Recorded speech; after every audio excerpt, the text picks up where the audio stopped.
லைஃப்ல எதுக்கு எடுத்தாலும் ஹர்ட் ஆகுறீங்களா? என்னடா வாழ்க்கை அது! வேலைக்கு போனா அதுவும் பிடிக்கல, வீட்டுக்கு வந்தா இதுவும் பிடிக்கல, வாழ்க்கை எத நோக்கி போதுன்னே தெர்ல, ரொம்ப கஷ்டமா இருக்கு, என்னால அக்செப்ட் பண்ணிக்கவே முடியாத ஒரு லைஃப்பா நான் வாழ்ந்துகிட்டு இருக்கேன் அப்படின்னு யோசிக்கிறீங்களா? உங்களுக்காக தான் இந்த வீடியோ. ஸோ நீங்க வந்து அதிகமா ஹர்ட் ஆகுற இடம் வந்து எதுன்னு ஃபர்ஸ்ட் தெரிஞ்சுக்கோங்க. எதனால ஹர்ட் ஆகுறீங்கன்னு தெரிஞ்சுக்கோங்க. ஒரு நாள் வந்து ஒர்க் ப்ரெஷர்னால நீங்க ஹர்ட் ஆயிருக்கலாம்.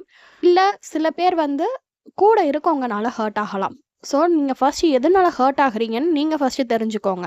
அண்ட் நம்ம கூட இருக்கவங்களுக்கு நம்மள புடிக்கல அப்படிங்கிறத நம்ம எப்படி தெரிஞ்சுக்கலாம் அப்படின்னா, சும்மா விளையாட்டுக்கு ஏதாவது ஒரு வார்த்தை சொல்லுவீங்க. பட் அதுக்கு கூட அவங்க எரிஞ்சு எரிஞ்சு விழுவாங்க. ஒரு மாரி மூஞ்சிய காமிச்சுக்கிட்டே இருப்பாங்க. அவங்க ஜாலியா தான் உங்ககிட்ட பேசுவாங்க.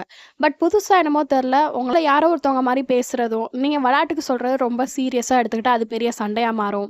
ஸோ, இது மாரிலாம் வந்து ஆரம்பிச்சிருச்சு அப்படின்னா, அவங்களுக்கு வந்து உங்கள கொஞ்சம் கொஞ்சம் புடிக்காம போதுன்னு அர்த்தம். அப்படி இல்லாட்டி அவங்களுக்கு ஏதோ உங்க மேல ஒரு மிஸ் அண்டர்ஸ்டாண்டிங் ஆயிருக்கு அப்படின்னு அர்த்தம். அத வந்து உங்கனால கிளியர் பண்ண முடியுமா அப்படின்னு பாருங்க. கிளியர் பண்ண முடியல அப்படின்னா, சிம்பிளா அவங்கள விட்டு கொஞ்சம் விலகிக்கிறது உங்களுக்கு நல்லது. ஏன் அப்படின்னா, உங்களுக்கு வந்து ஹர்ட்டிங் வந்து கம்மியாகும். நீங்க தான் அதிகமா ஹர்ட் ஆகுறீங்க அப்படிங்கிற பட்சத்தில, நீங்க அவங்க கிட்ட போய் என்னதான் பேசினாலும் அவங்க உங்க மேல கோவம் தான் படுவாங்க. நீங்க ஹர்ட் ஆகிக்கிட்டே தான் இருப்பீங்க. எல்லாருமே எல்லாத்தோட ஸ்டேஜையும் கடந்து தான் வரோம். நம்ம மட்டும் தான் அப்படிங்கிற மாரி யாருமே இல்ல. எல்லாத்துக்கோட வாழ்க்கையிலும் எல்லாமே கஷ்டங்கள் இருக்க தான் செய்யும். இப்ப நான் என்னோட வாழ்க்கைய வாழ்றேன்னா, என் வாழ்க்கையில ஏதோ ஒரு கஷ்டங்கள் இருக்கும். உங்க வாழ்க்கைய நீங்க வாழ்றீங்கன்னா, உங்க வாழ்க்கையில ஏதோ ஒரு கஷ்டம் இருக்க தான் செய்யும். என்னால வந்து உங்க வாழ்க்கையும் வாழ முடியாது. உங்கனால என் வாழ்க்கையும் வாழ முடியாது. எல்லாத்தோட லைஃப்லயும் ப்ராப்ளம் அப்படிங்கிறது காமன் தான். பட் எனக்கு மட்டும் தான் பிரச்சனை இருக்கு, உனக்கு இல்ல அப்படின்னு நெனச்சுட்டு ஜாலியா பேசிக்கிட்டு இருக்கிறது வந்து ஒரு மாரி ஹர்ட்டிங் ஆகுது அப்படின்னா, அது மாரி டாபிக்கெல்லாம் கம்மி பண்ணிக்கோங்க. அது மாரி பெர்சன்ஸ் வந்து உங்கள ஹர்ட் ஆக்குறாங்க அப்படின்னா, அவங்க கிட்ட இருந்து உங்கனால முடிஞ்ச அளவு டிஸ்டன்ஸ் கொஞ்சம் மெயின்டெயின் பண்ணிக்கோங்க. உங்கள அண்டர்ஸ்டாண்ட் பண்ணிக்கிற பெர்சன்ஸ் வந்து உங்கள அதிகமா ஹர்ட் பண்ண ஆரம்பிக்கிறாங்க அப்படின்னா, அதுவும் மெயின் ரீசன் வந்து ஒரு மிஸ் அண்டர்ஸ்டாண்டிங்கா இருக்கலாம். இல்லாட்டி அவங்களுக்கு நீங்க பண்ற ஏதோ ஒரு விஷயம் பிடிக்காம போயிருக்கலாம். இவ்வளோ நாள் நம்ம கூட சப்போர்ட்டா இருந்து, நம்ம கூடயே இருந்தவங்க வந்து நம்மள புரிஞ்சுக்காம பேசுறாங்க அப்படின்னா, அதுக்கான ரீசன் என்னன்னு உங்களால கண்டுபிடிக்க முடியுதான்னு பாருங்க. அப்படி கண்டுபிடிக்க முடியாட்டி அவங்க கிட்ட எடுத்து சொல்லி பாருங்க. அதையும் அவங்க அக்செப்ட் பண்ணிக்கல அப்படின்னா, மேக் அ டிஸ்டன்ஸ். அதான் உங்களுக்கும் நல்லது, அவங்களுக்குமே நல்லது.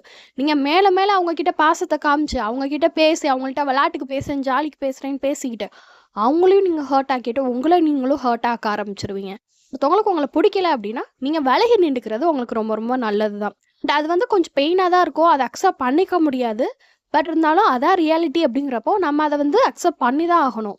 அப்படி பண்ணல அப்படின்னா, மேல மேல அந்த பெயின் நமக்கு மட்டும் தான். உங்களுக்கு வந்து எவ்வளோ ஹர்ட் ஆகுதோ, அத விட பல மடங்கு நமக்கு ஹர்ட் ஆகும். எல்லா டைம்லுமே எல்லாருமே எல்லாத்தையுமே புரிஞ்சுக்கிறது கிடையாது. நம்மள நல்லா புரிஞ்சுக்கிட்ட பெர்சன்ஸ் கூட சில டைம் நம்மகிட்ட வந்து ஹார்ஷா பிஹேவ் பண்ணுவாங்க. அண்ட் இங்க எல்லாருமே அவங்கவங்க லைஃப்ல ஏதோ ஒரு பெயின்ல தான் இருக்கோம். எல்லாருமே எல்லாத்தையும் கடந்து தான் வரோம். எல்லாருமே எல்லாத்தையும் அக்செப்ட் பண்ணிட்டு தான் வரோம். எல்லாம் எல்லாத்த பத்தியும் புரிஞ்சுக்க பார்ப்போம். அப்படி புரிஞ்சுக்க தெரியல அப்படின்னா, விட்டு விலகிறது நம்ம ரிலேஷன்ஷிப்குள்ள நல்லது. கரெக்ட்டா சொல்லிக்கிறேன்னு யோசிச்சு பாருங்க. அண்ட் இது மாரி வீடியோஸ் பார்க்கணும்னா மறக்காம நம்ம சேனல் சப்ஸ்கிரைப் பண்ணி வச்சுக்கோங்க. இன்னொரு வீடியோல பார்ப்போம். Bye by.